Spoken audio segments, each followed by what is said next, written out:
नमस्कार, स्वागत है आप सभी का आधार लाइव में और आप सभी के साथ मैं हूं सदफ खान। ग्वालियर में कांग्रेस प्रदेश प्रभारी भंवर जितेंद्र सिंह ने भाजपा को कई मुद्दों पर आड़े हाथों लिया।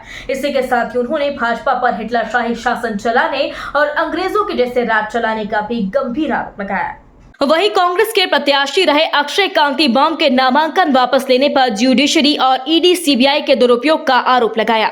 इसी के साथ ही मध्य प्रदेश कांग्रेस के प्रदेश प्रभारी भंवर जितेंद्र सिंह ने उमा भारती को भी तगड़ा जवाब दिया।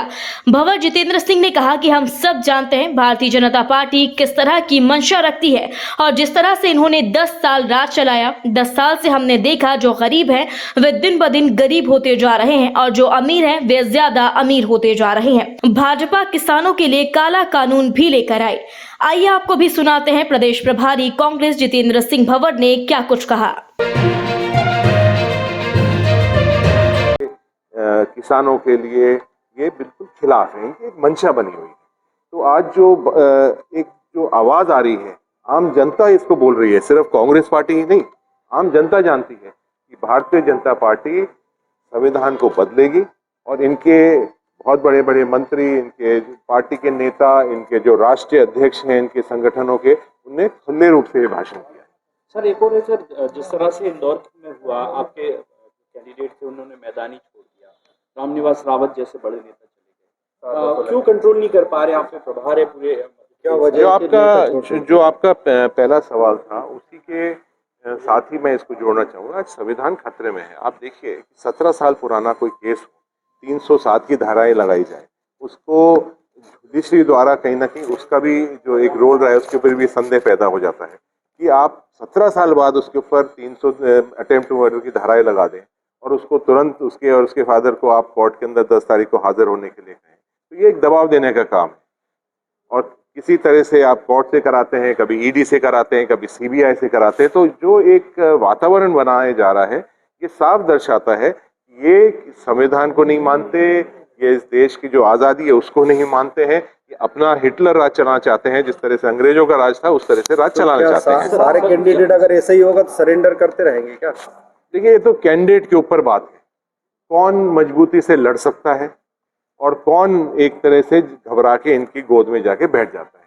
अधिकांश जो हमारे बहुत सारे साथी जो छोड़ के गए हैं कांग्रेस पार्टी, उसके ऊपर आप एक एक का उसके ऊपर आंकलन करेंगे तो देखेंगे किसी का कोई सीबीआई का कोई मामला है, किसी का कोई काम धंधे का है, किसी जीएसटी का किसी का मामला है, किसी की कोई जमीन एक्विजिशन का मामला है। तो कहीं ना कहीं वो सारा ये दबाव देकर उसको खिला कर देते हैं, उसको डरा देते हैं और फिर उसको अपनी पार्टी में ले लेते हैं। रामनिवास रावत और शारदा सोलंकी का भी महापौर, देखिए उनका तो कोई मामला इस तरह से हमने सुना जा रहा था कि कोई केस चल रहा है उनके मामले में, बहुत जल्दी उसका कोई डिसीजन आ रहा है।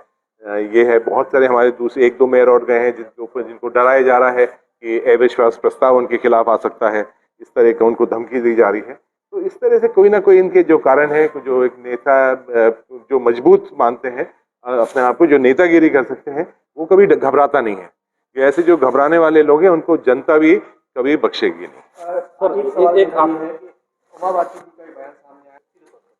पहले अपने खुद के अंचल में झांके देखें, आज जो जिस तरह के पूरे देश के अंदर महिलाओं के उत्पीड़न के मामले जो चल रहे हैं वो हमने खुद नहीं देखा है। भाई आप देखिए मध्य प्रदेश के अंदर ही झाबुआ क्षेत्र के अंदर, लोकसभा क्षेत्र के अंदर जो एक बच्ची के साथ जो बलात्कार हुआ है और वो भी एक माननीय मंत्री है उनके परिवार के सदस्य ने करा है।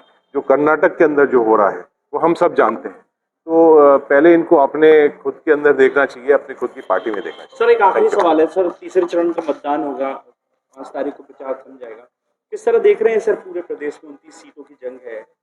देखिए आज जो एक माहौल पूरे प्रदेश के अंदर और प्रदेश के साथ साथ देश के अंदर बना है, अभी मैं बहुत सारे 8-7 अलग अलग प्रदेशों में होके आया हूँ, एक तरफा एक माहौल बन चुका है। इनका भारतीय जनता पार्टी का असली चेहरा सामने आया है और खास तौर से जो बड़ी बड़े वादे करे थे, बड़ी बड़ी बात करी थी और खास तौर से सबसे बड़ा जो एक आम जनता के दिल में दर्द है और दुख है वो ये है कि आज जो करप्शन का जो एक तरह से इनने केंद्र खोल रखा है, एसबीआई बॉन्ड के मामले हैं, जिस तरह के इनने जो कार्य करे हैं उससे जनता परेशान है। उनने इसलिए इनका असली चेहरा देख लिया है और मध्य प्रदेश के साथ साथ पूरे देश के अंदर एक तरफा लहर चली हुई है। इंडिया गठबंधन अगली बार सरकार बनाए।